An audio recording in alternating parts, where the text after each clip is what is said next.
Hey guys, today I'm going to be sharing with you my to be read pile for August and September 2023.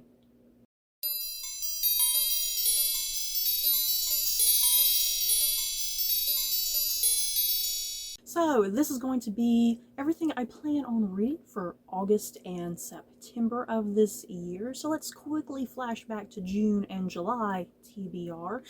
That went very well. As always, I always feel like I'm being a little too over ambitious.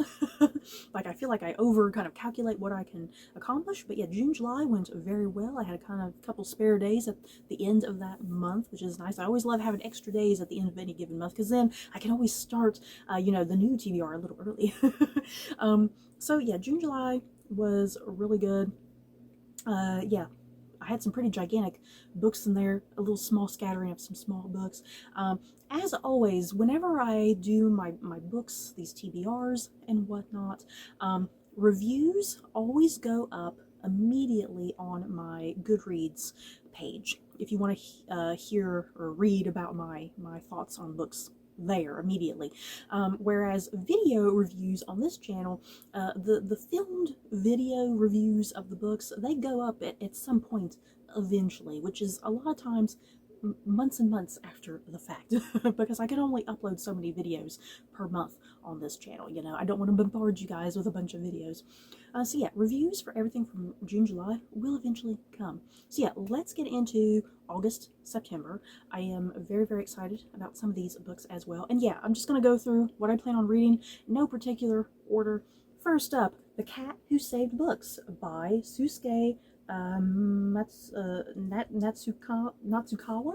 Let me try that again. My God. Oh no, I think I had it right the first time maybe. No, I can't think. Sasuke Natsukawa. I think either way, I think I just butchered that. Whenever I get around to actually doing a review for this book, I will definitely look up a proper pronunciation. I hate mispronouncing things, you guys. So yeah, as you can see, a cute little cat on the cover.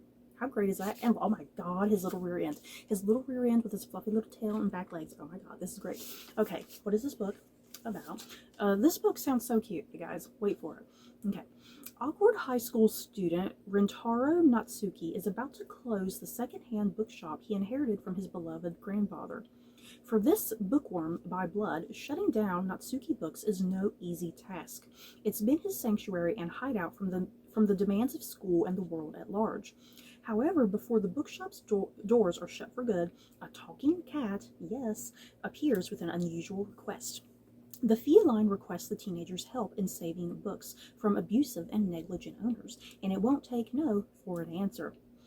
I love this, an aggressive cat, I love it. Their mission sends this odd couple on an amazing journey to set books free. Through their travels to strange dimensions, the cat and Rintaro meet a businessman who leaves his books to perish on a bookshelf, a scholar who cuts pages into snippets to encourage speed reading, and a publishing drone who cares only about bestsellers. Their adventures culminate in one final fantastic challenge. The last labyrinth leads Rintaro down a realm where a certain soul hangs in the balance. Oh my God, yes! This sounds like the perfect book lover's book right here. If you love books, if you love cats, this is for you. I can't wait to get to this. Next up is a book that I've been wanting to get around to for quite a while. This is The Mad Women's Ball by Victoria Moz, I think is how her last name is pronounced. Let us see. This is actually a book that was originally French, but it's been translated. So we take place in 1885. All of Paris is in thrall to Dr. Charcot and his displays of hypnotism on women who have been deemed mad or hysterical, outcasts from society. But the truth is much more complicated, for these women are often simply inconvenient, unwanted wives or strong-willed daughters. Once a year, a grand ball is held at this asylum that all these women are at. For the Parisian elite, the Mad Women's Ball is the highlight of the social season. For the women themselves, it is a rare moment of hope. Genevieve is a senior nurse at the asylum. After the death of her beloved sister, she has shunned religion and placed her faith in Dr. Charcot and his new science. But everything begins to change when she meets Eugenie, the 19-year-old daughter of a bourgeois family that has locked away the girl because she claims to talk to spirits. And now Eugenie has a plan, and she needs Genevieve's help. Their fates will collide on the night of the Mad Women's Ball. Yes. And there was a really fantastic movie, a French movie that came out just a few years ago. I actually did review that movie on my channel. If you're curious about my thoughts about the movie adaptation of this book, I recommend going and checking out that video. I really enjoyed that movie, so I'm definitely excited to get to this book. Next up, this is a book that was published this year, and it is At the End of Every Day by Ariana Reich, something like that. I love the design of this book. You got this creepy looking roller coaster here. It's supposed to be a roller coaster, you guys. I don't know if y'all can tell. You got to really look at the details to really pay attention that it is supposed to be a roller coaster. And then, yeah, you got like the rest of the amusement park through here. Wait until you hear the synopsis of this, because this is like a demented, twisted version of Disney World, you guys, and I'm loving it. Okay. Delphi has spent years working at a vast and iconic theme park in California. Already hints of Disney right there. After fleeing a trauma in her rural hometown. But following the disturbing death of a beloved Hollywood starlet on the park grounds, Delphi is tasked with shuttering it for good. Meanwhile, two siblings with ties to the park exchange letters, trying to understand why people who work there have been disappearing. Before long, they learn there's a reason no one is meant to see behind its carefully guarded curtain. It sounds like Disney right there, too. What happens when the park empties out? And what happens when Delphi, who seems remarkably at one with it, is finally forced to leave? It says this is a novel simultaneously about the uncanny valley, death cults, optical illusions, and the enduring power of fantasy. It's a mind-bending teacup ride through an eerily familiar landscape, where the key to it all is what happens at the end of every day. Seriously, I can't wait to get to this as well. Like I said, it sounds like a really dark, twisted, demented version of Disney World. This should be all sorts of great, you guys. Next up, I'm going to be reading this beast of a book right here, and this is book 2 in the Century trilogy by Ken Follett, Winter of the World.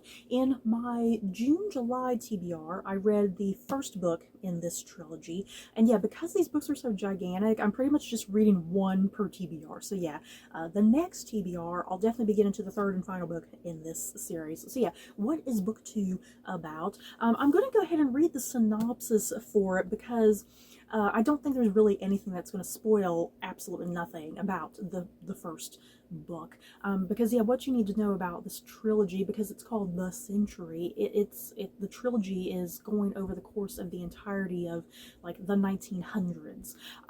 The first book focused on World War I. This book is going to be doing World War II. So yeah, I don't think there's really going to be anything too spoilery about the synopsis for this. It's following like a bunch of different families over the course of this century, this great century, kind of the trials and tribulations that they go through, the ups and the downs, and all the various different wars and whatnot. Okay, so Carla von Ulrich, born of German and English parents, finds her life engulfed by the Nazi tide until, daring to commit a deed of great courage and heartbreak, American brothers, the wording of this was a little weird for me. American brothers, Woody and Chuck Dewar, each with a secret, take separate paths to momentous events, one in Washington, the other in the bloody jungles of the Pacific.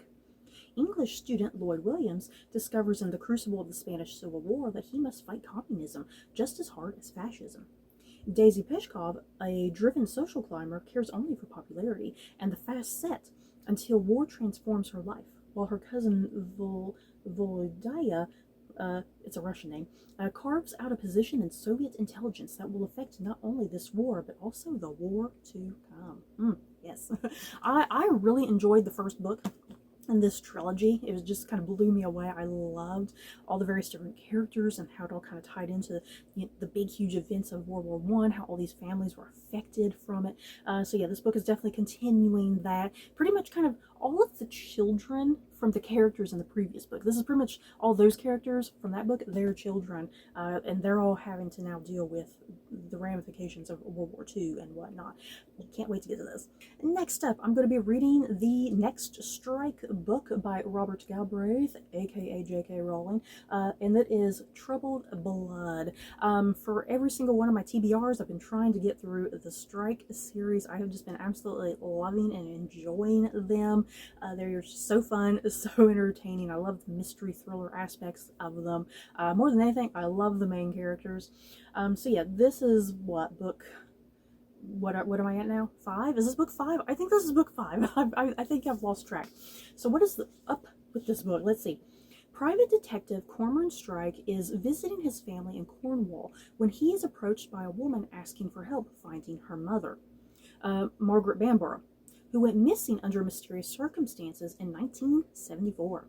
Strike has never tackled a cold case before, let alone one 40 years old, but despite the slim chances of success, he is intrigued and takes it on, adding to the long list of cases that he and his partner in the agency, Robin Ellicott, are currently working on. And Robin herself is also juggling a messy divorce and unwanted male attention, as well as battling her own feelings about Strike. As Strike and Robin investigate Margot's disappearance, they come up against a fiendishly complex case, with leads that include tarot cards, a psychopathic serial killer, and witnesses who cannot all be trusted. And they learn that even cases 40 years old can prove to be deadly. Yes. The TV series adaptation of this particular book came out earlier this year here in America on Max, formerly known as HBO Max. I loved the adaptation of this book. So yeah, I've been super excited to finally get around to reading the book and seeing what kind of some of the similarities and differences are. And yeah, another gigantic beast of book, dear God. Next up, I have this random book that's just kind of lying at the very top of my TBR pile, so it's like I need to finally get around to this. This is The Columbus Affair by Steve Berry. I have previously enjoyed Steve Berry's The Romanov Prophecy. I read that like way over a decade ago. I love that book. I still love it to this day every time I reread it. And I have read a couple other miscellaneous Steve Berry books in the past. And yeah, you don't have to read any of his books in order, because like this book is part of a particular series, and you don't have to read them in order. They're basically like anthology type books featuring the same character, doing things. But yeah, no, you don't have to read them in any sort of order. And yeah, for the life of me, I have no idea what number book this is in the series. It could be God knows what. So let's see. Pulitzer Prize-winning investigative journalist Tom Sagan has written hard-hitting articles from hotspots around the world, but when a controversial report from a war-torn region is exposed as a fraud, his professional reputation crashes and burns. Now he lives in virtual exile, haunted by bad decisions and the shocking truth he can never prove, that his downfall was a deliberate act of sabotage by an unknown enemy. But before Sagan can end his torment with the squeeze of a trigger, fate intervenes in the form of an enigmatic stranger with a request that cannot be ignored.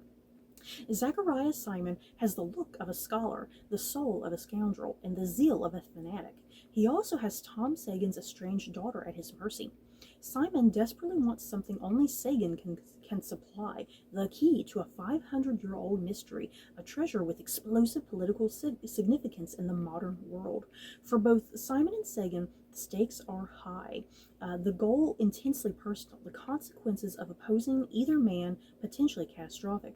On a perilous quest from Florida to Vienna to Prague and finally to the mountains of Jamaica, the two men square off in a dangerous game. Along the way, both of their lives will be altered and everything we know about Christopher Columbus will be changed. You know what? I like how just randomly nothing about the plot says anything about Christopher Columbus, but then all of a sudden the very last sentence mentions Christopher Columbus. So yeah, this book has something to do with some grand mystery, conspiracy, something to do with Christopher Columbus. Like I said, I read another book in this series, and it had, what was that book called? I can't remember what that book was called, but it had something to do with like some big grand mysterious conspiracy involving Queen Elizabeth the First of England, and I did really like that book. So I'm hoping I kind of enjoy this book. I don't ever take these types of books too seriously, because they're just meant to be, fun, exciting, fast-paced thrillers, and that's all I'm expecting from it, so I'm expecting to have a fun, wild time with this book. And yes, I do have room for one more book, you guys. After doing the calculations and making sure I had enough days left at the end of, what would that be, September? I can definitely squeeze out one more book here. And I forgot to shuffle it. I forgot to shuffle it. I'm not going to sit here and spend 5 minutes trying to shuffle it. So let's see. I'm just going to dig somewhere here near the bottom, the middle. Hopefully I pick out something not too terribly new. Uh-oh. Oh, Lord. I'm waiting for it all to just come flying out. Oh, dear God. This is terrifying. Okay, do I have it? Okay, I have it. I'm refusing to let go. Okay, what have I picked? This is always the exciting part. I always love digging my hand in there and then revealing what it is. Oh, yeah. Okay, the question, where is this book? No, is that it? No, that's not it. Oh, no. Okay, I gotta figure out where this book is. I thought at first it was this book, like, right in front of me. It's not that one. Okay, after much exhaustive searching, I am tired after that. From my TBR jar, what's popped out of my TBR jar is this book right here. That is The Guest List by Lucy Foley. Let's see, what is this book about? I can't quite remember. I remember it sounded really good though. Okay, on a remote island off the coast of Ireland, guests gather to celebrate the wedding of Jules Keegan and Will Slater. Will is a rising television star, handsome and charming. Jules is a smart, ambitious magazine publisher. Though the sea is a little choppy and the cell service is spotty, their wedding is everything you'd expect of a young power couple. Designer dress, 4-tiered cake, boutique whiskey, vintage champagne. Every detail has been curated to perfection. All that's left to orchestrate is the happiness. But perfection is for plans, and people are all too human. It's not long after the cake is cut and the champagne popped that resentments and petty jealousies come out. Worse yet, the latest barometer reading shows the weather has shifted from fair to changeable, and dark clouds are looming overhead. Everyone on the island has a secret. Everyone has a motive, and someone won't leave this wedding alive. Yes. Okay, so it sounds like kind of a tiny bit of like a "and then there were none" situation, like from Agatha Christie. You know, everybody stuck on an island, some bad weather comes, you ain't leaving, and people are going to die. So yeah, this sounds like a really great mystery. I cannot wait to get to this. And yeah, I've seen so many books by Lucy Foley just over the years, and she seems to be pretty popular within the mystery genre. You know, what year was this book published? Let me see. 2020. Okay. Because I didn't want to pick something from my jar that was like too new. I like trying to pick things that are a little bit older. You know, things that I can get to, you know, now rather than later. Thanks to the TBR jar. So yeah, can't wait to get to this. A great selection from the TBR jar, if I do say so. So you guys, that is it for my August and September to be read pile. And the comments below, have you guys read any of these books? Do you plan on reading any of them? Just let me know your thoughts and feelings down below. So that's it for this video. Don't forget to like, comment, and subscribe. And if you like this video, you may like these other videos. Bye guys.